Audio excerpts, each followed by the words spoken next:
Hello, everyone. I'm Vance Ballard with the National Sports Media Association. Joining me today is John Clay, a 40-year veteran of the Lexington Herald-Leader in Kentucky and now seven-time Kentucky Sportswriter, winner of the Kentucky Sportswriter of the Year award. John, thank you so much for joining me. How are you today?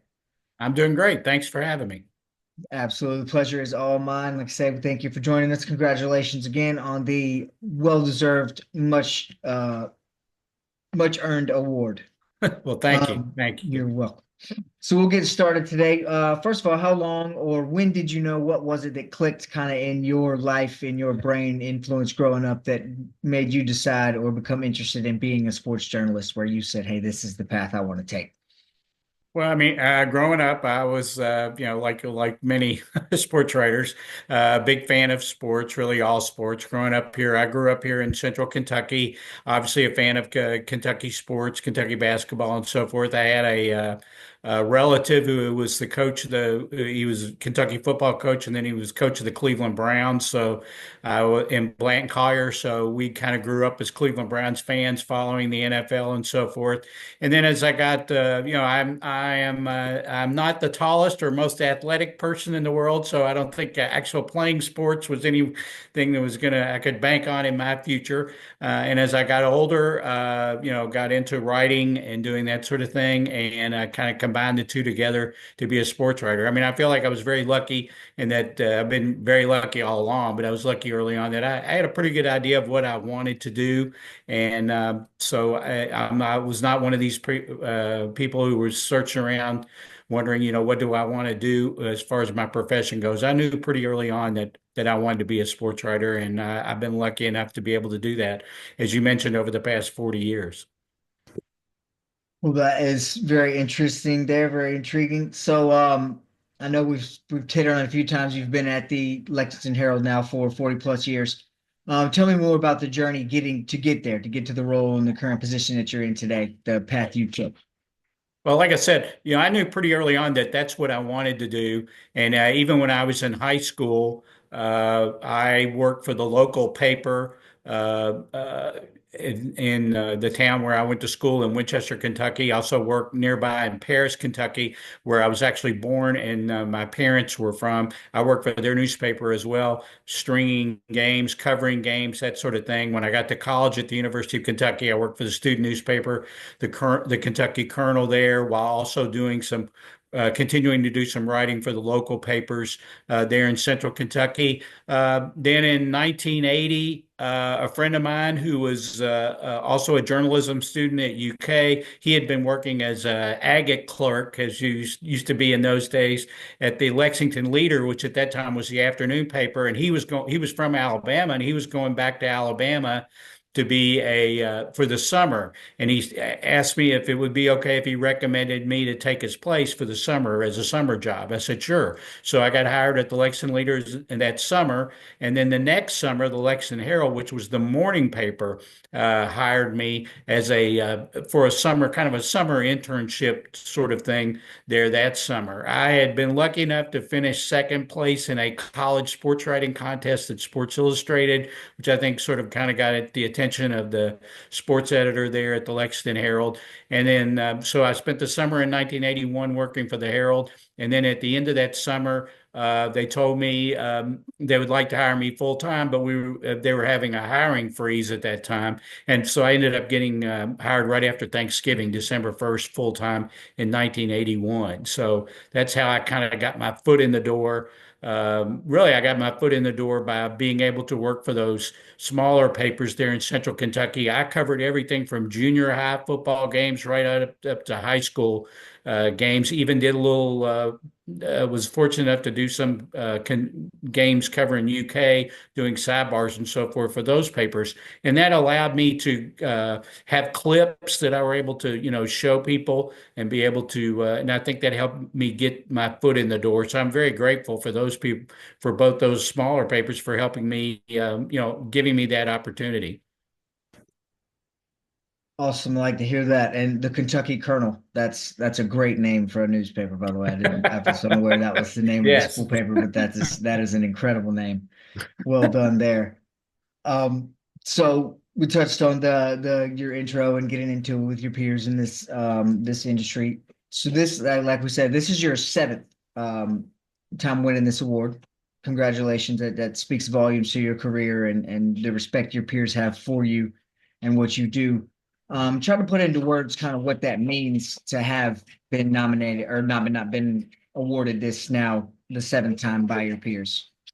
Well, it means a lot. And it means a lot also because I'm not sure, but I think it was in the early 90s when I won my first Kentucky Sports Writer, was named my first Kentucky Sports Writer of the Year award. So to be able to continue and then get it here again for 2024, that means a lot to me, not only from the longevity standpoint, but to have the respect of my peers, which obviously means a lot to me. We are competitors. We compete against each other. We want to get that scoop or we want to write that really great story and so forth. But I've always found that over the years, sports writers, and I think the same thing with the media people, whether it's in TV or radio, we're kind of a brethren. We're a lot, we're together a lot, whether it's at home doing press conferences, covering games, or being on the road. And you get to know the other people who cover the same sports that you cover. You have some of the same experiences, the same challenges. So to be able to have the respect of my peers, I mean, that means a lot to me. And like I said, to have that for so long, that means a lot to me as well. Exactly. And like you say, is with the longevity you've built up, the amount of times now, it's proven now that that respect is there. There are people in the industry who appreciate your craft and the work you put into it. Speaking of that craft and the work you put in, I'm not sure if people realize watching this or listening to this, but you have covered as many Kentucky Derbies as just about has been on television. I believe the number is 42 straight now. Right. Kentucky Derbies. So talk a little bit about that. I know as someone from the East Coast who is just kind of aware of the Kentucky Derby, obviously everyone is. Talk about what the environment is being at that sporting event and what it's like getting to be around and cover such an illustrious event. Well, yeah, I mean, obviously the Kentucky Derby is very special to the state of Kentucky. For what I do, obviously we concentrate a lot on University of Kentucky football and obviously University of Kentucky basketball during football and basketball season. And then when that is over, then I turn my attention to covering the Kentucky Derby and the races leading up to the Kentucky Derby, whether it's the Bluegrass Stakes here at Keeneland and Lexington or other prep races.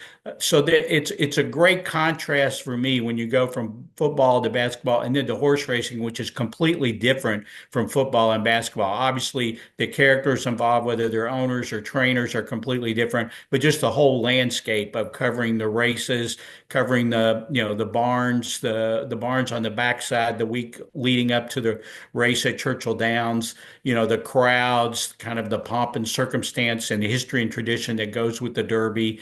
It's a great event. People ask me, I've been in it for so long. People ask me, what do you have a favorite moment? Do you have a favorite, game that you covered? And there's so many of them. Been fortunate enough to cover a bunch of Final Fours, especially with Kentucky basketball and national championship games. But one that sticks out to me actually involves horse racing. When American Pharoah in 2015 won the Triple Crown at Belmont Park in New York. I was lucky enough to be there to cover that. And being down on the racetrack when American Pharoah crossed the finish line in that race and to finally do it after 37 years, to finally have a Triple Crown winner, just the anticipation leading up to that race and just to hear the crowd when he crossed the finish line, that ranks way up there. And yeah, like you said, I've been fortunate. I've covered every Kentucky Derby since 1982. I think I was on TV a little before that. I don't think I'm quite all of the ones that are on TV, but it's a great event and it's unlike anything else that I cover. So it's always it's a great event and it's a great change of pace and something different for me to cover after going through the football and basketball seasons.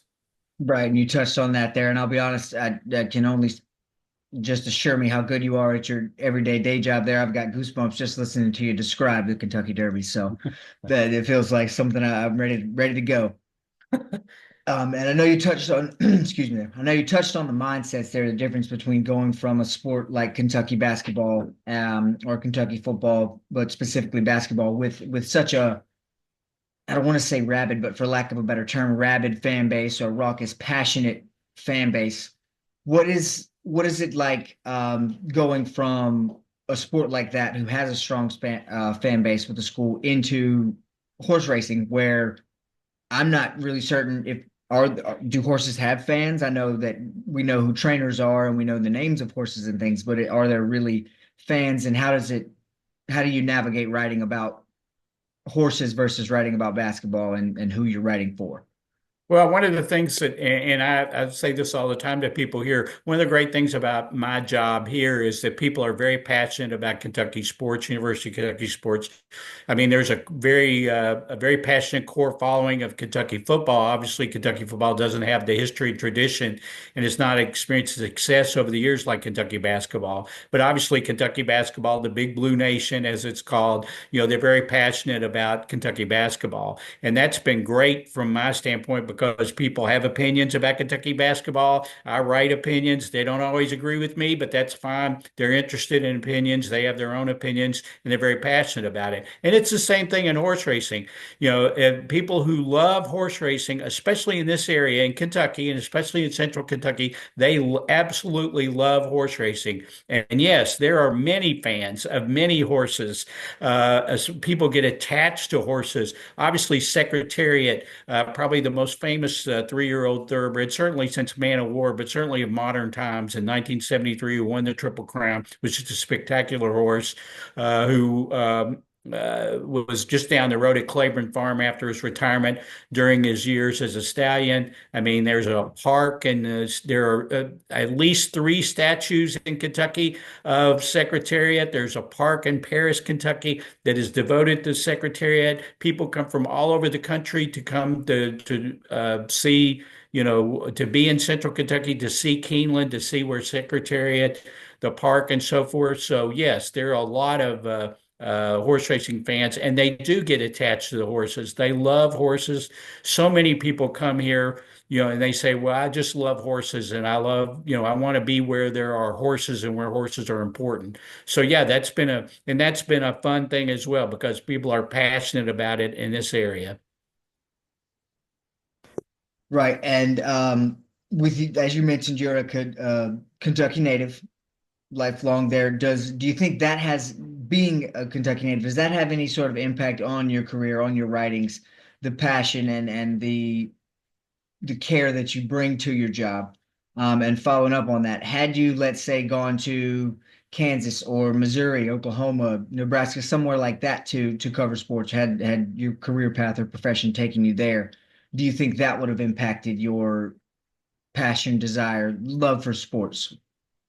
Yeah, well, yeah. I mean, I think obviously I have an advantage in the fact that I grew up here. I know the history of Kentucky sports. I was a passionate sports fan growing up before I got into journalism. So I think, I know the history. I've experienced the history of both football and basketball here and other Kentucky sports as well as horse racing. So that helps. I mean, I think there's something to be said for an outside perspective as well. Somebody who comes in from the outside and who sees it from a different set of eyes who may not know quite the history but can see it in a different light. I think that's definitely there is a place for that as well. But as far as I'm concerned, I mean, I think I've been fortunate that I can write about Kentucky sports, and I know so many people who are passionate about it, and I know the history of it. So I think that's been an advantage, especially in what I do about as a columnist and having opinions and writing, whether it's features or opinions or some sort of news item or whatever. I think it helps me that I do have that experience. So yeah, I think there's definitely a place for somebody from outside. If I had gone someplace else in my career and as a sports writer, maybe I would have brought a different perspective to it. But I like I feel fortunate that I've been able to stay here my whole career and write about things that people are passionate about and that I was passionate about growing up. Right, gotcha. So yeah, as you mentioned that you were a sports fan growing up, so it wasn't always you thought it's got to be Kentucky sports I write about. It was more of I'm fortunate enough to write about Kentucky sports at this point. Right. Exactly. Right. Exactly. I mean, and obviously when you get, I mean, I think it's true of so many of when you get closer to it, whether it's covering University of Kentucky football and basketball, you see it maybe in a different perspective.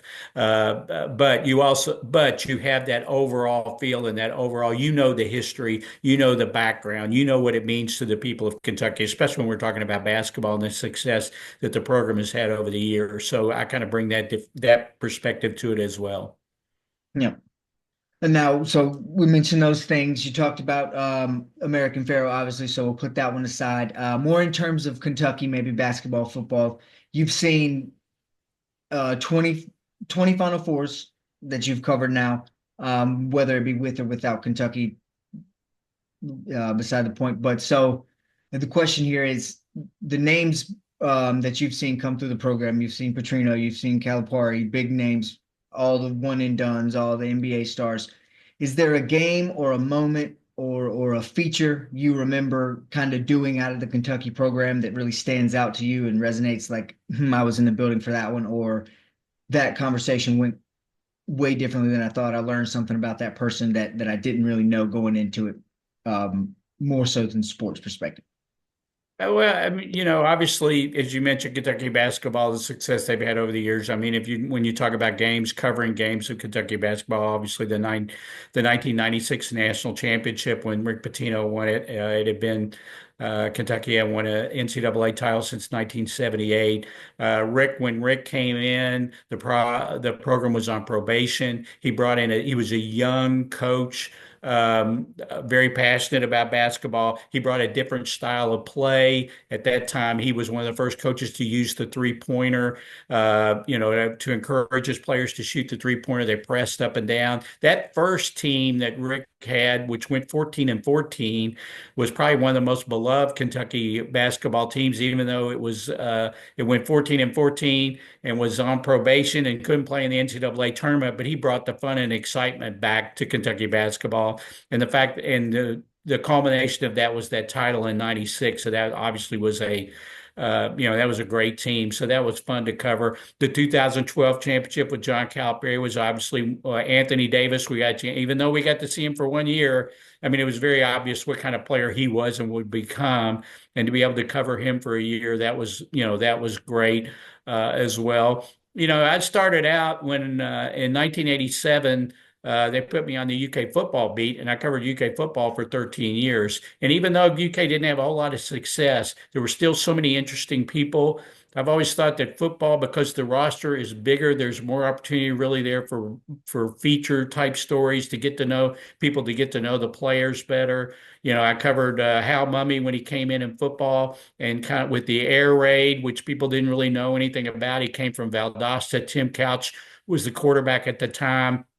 He led them to the Outback Bowl. That was an exciting time to cover because it was new. It was something different, kind of like Pitino when Pitino came in with his three-pointers, the Pitino Bombinos, as they called them. So that was fun and exciting too, as well. I mean, I could go on and on about that, but there've been a lot of and feature stories, as you mentioned, on players and so forth. One of the things I started out in my career when I was doing the Colonel, the Kentucky Colonel, and then early in my career at the Herald-Leader, I covered a lot of women's basketball, and they had some really good teams back then as well. Valerie Still, who was the all-time women's leading scorer at Kentucky, who was the sister of Art Still, who had played football at Kentucky. It was fun covering that group and doing feature stories on those players. So yeah, over the years, there have been a lot of those types of things. Awesome. Well, John, I'll be honest with you. I could sit here for the next week or two and listen to you just go down that rabbit hole and keep going and going and going. I love the history and the sports and just learning where the game comes from and how it and where it goes, and listening to you tell your stories of covering the deep I'm runs old, and Vance. I things. got a lot of stories. I got a lot of stories because I'm old. Yeah, well, listen, I could listen to them all. It's called wisdom, or where we're from. So Okay, I we like like to that. I call, might yeah, we have to like to use call that. that wisdom around here. Okay, good. Yeah, so as we wrap things up here, is there any advice, speaking of the age, you could give to students or someone like myself, young professionals, maybe not still a student, but who's either trying to break into this, get their foot in the door, or make a career change, maybe just whether it be sports casting, sports media, whatever that is. Any advice you've picked up along the way, you've been given, or just things you've noticed for the young people out there? Well, obviously, my profession has changed greatly over the years. In my 40 years, it's a lot different job now than it was even 10, 20 years ago. I mean, from what all we do from, video and obviously online, the focus online and so forth. But the one thing I think that has stayed the same through the years to do this job, it's a different job. It's not a 9 to 5 job. Every day is different. Your hours are different. There are many late nights where you're covering games and you may not get home till 1 or 2 in the morning. From a road trip or something like that. You've got to love it. You've got to love the job. And I've been fortunate that I've loved every minute of it. The challenges that we've had over the past, several years in the journalism business and the newspaper business, they've been good for me because they've given me somebody who's been at the same place for so long. They're something different that I try to do and try to adapt to. So that's been good for me. But I think all along, and I tell when people ask me a question like you just asked me, I tell them you've got to love it. You've got to love the job and be passionate about the job.